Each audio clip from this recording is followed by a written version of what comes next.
from the river of Egypt to the great river, the Euphrates River, and to Moses, from the Red Sea to the Sea of the Philistines, from the desert to the Euphrates River. Ownership, however, is one thing. Occupancy is another. Ezekiel, in a clearly millennial passage, lays out the boundaries of the land that the people of Israel will occupy during the reign of the Messiah. They are roughly coterminous with the Numbers 34 borders, that is, most of modern Israel and Lebanon. Thus says Yahweh, "These are the borders by which you shall divide the land as an inheritance among the 12 tribes of Israel. Joseph shall have 2 portions. You shall inherit it equally with one another. For I raised my hand in an oath to give it to your fathers. And this land shall fall to you as an inheritance. This shall be the border of the land on the north, from the great sea, by the road to Hethlon, as one goes to Zedad, Hamath, Berothah, Sibraim, which is between the border of Damascus and the border of Hamath, to Hazar, Hattikon, which is on the border of Haran. Thus the boundary shall be from the sea to Hazar Enan, the border of Damascus, and as for the north, northward, it is the border of Hamath. This is the north side. On the east side you shall mark out the border between Haran and Damascus, and between Gilead and the land of Israel, along the Jordan, and along the eastern side of the sea. This is the east side. The south side, toward the south, shall be from Tamar to the waters of Merabath, by Kadesh, along the brook to the great sea. This is the south side, toward the south. The west side shall be the great sea, from the southern boundary until one comes to the point opposite Hamath. This is the west side. Thus you shall divide this land among yourselves, according to the tribes of Israel.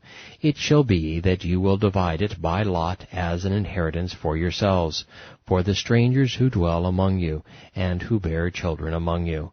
They shall be to you as native-born among the children of Israel. They shall have an inheritance with you among the tribes of Israel. And it shall be that in whatever tribe the stranger dwells, there you shall give him his inheritance, says Yahweh. Ezekiel 47, verses 13 through 23.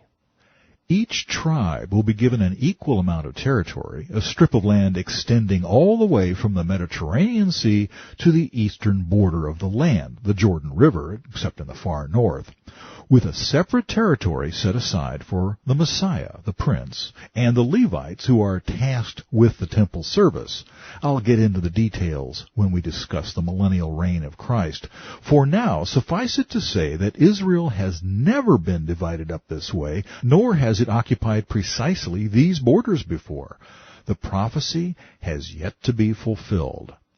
And what of the previously described land outside of these borders, that is, extending to the Euphrates in the north and to the Red Sea in the south?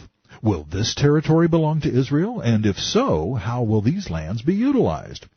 It is my belief, speculation factor of 3, that these areas will indeed be Israeli territory, but Ezekiel makes it clear that they will not be divided up among the 12 tribes. Precisely how Yahshua will make use of them is a matter of conjecture. Perhaps they will be heritage land held in common, kind of like our national parks. But today, Israel is continuously pressured by its friends and enemies alike to trade its land for the promise of peace. Now that the Gaza Strip has been abandoned to Yahweh's enemies, with predictably disastrous results for all parties involved, the Muslims have once again cast a covetous eye toward the West Bank as their next target. Indeed, they have made no secret of the fact that they won't be satisfied until all of Israel is in Islamic hands and every Jew is dead. Muhammad's hallucinations about riding a mythical white donkey to Jerusalem one night is their unshakable real, albeit irrational, grounds for demanding total Muslim control over Yahweh's chosen city. In light of the present political situation, then, the disposition of the prophetic borders of Israel seems to be a small point. Mere survival in the face of a hostile and unrelenting jihad is job one. Today's Jews are not of a mind to quibble over esoteric points of ancient prophecy, even if it's theirs.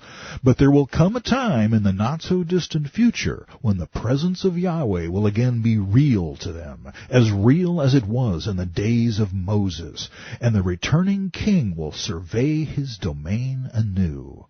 At that time, they will sing the anthem of the prophet recorded in Isaiah 26, verses 12 through 15.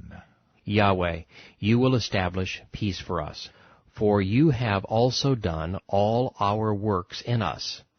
O Yahweh our God, masters beside you have had dominion over us, but by you only we make mention of your name. They are dead, they will not live. They are deceased, they will not rise.